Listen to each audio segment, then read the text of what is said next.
All right, let's jump right in. Today, we're talking about something that honestly gets to all of us.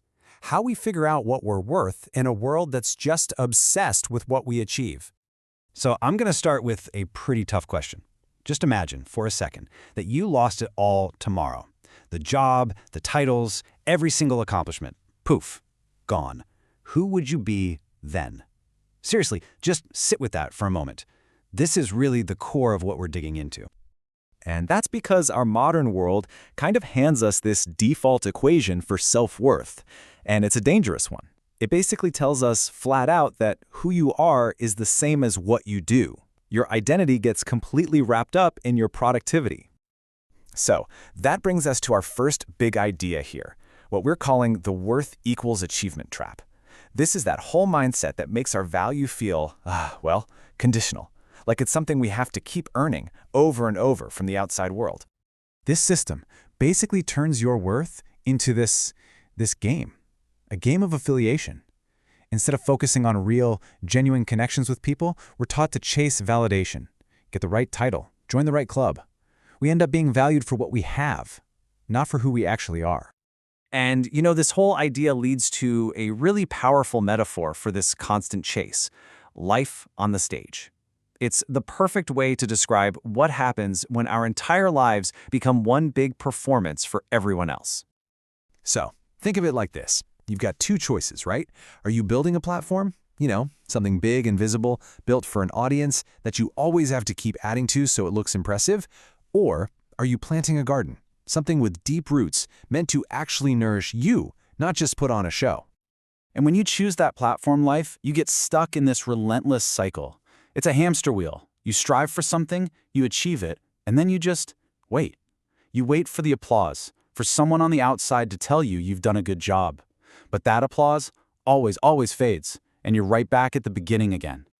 And the price for this is huge. Listen to this quote from the source material. "We may exchange our true identities to be seen by people who do not even know us.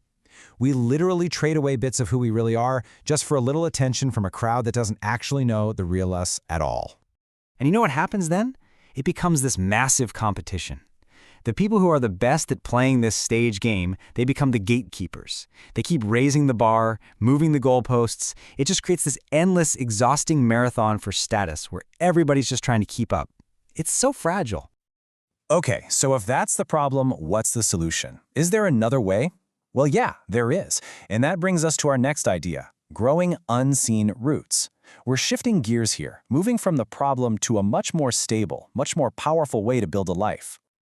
This is really the big pivot point. After all that talk about the shaky, fragile stage, you have to ask yourself, what if there's a better way to do this? A way to build a sense of self that doesn't just fall apart the second the audience goes home. And this is where the two paths really split. On one hand, you've got the stage. It's visible, but it's super fragile, and it's built for other people. And on the other hand, you've got the root system.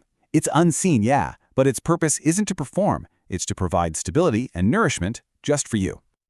And this is what you get when you focus on those roots. We're talking about a real internal stability that nobody can take away from you. It's what feeds you and holds you steady when life gets stormy. And it's only from that stable, nourished place that you can grow genuine fruit. Things that are authentically you. But here's the really interesting part, and it's kind of counterintuitive.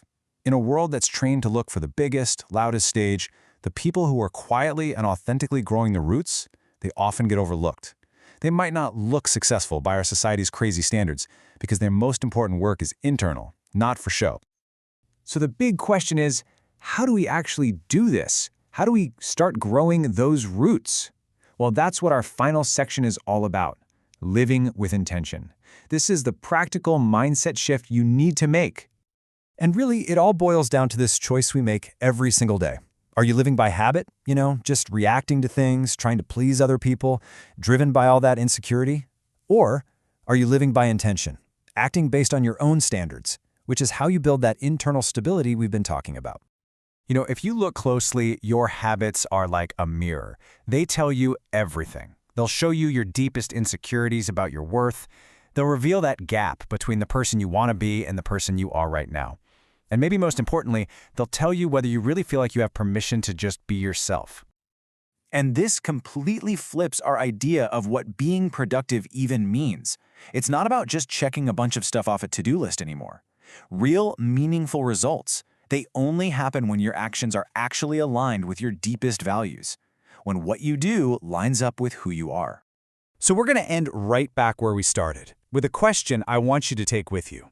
As you go about your life, just ask yourself, what am I building right now? Am I building a temporary stage for a crowd that's going to leave? Or am I growing deep, unseen roots that will hold me steady through any storm that comes my way? The choice, as always, is yours.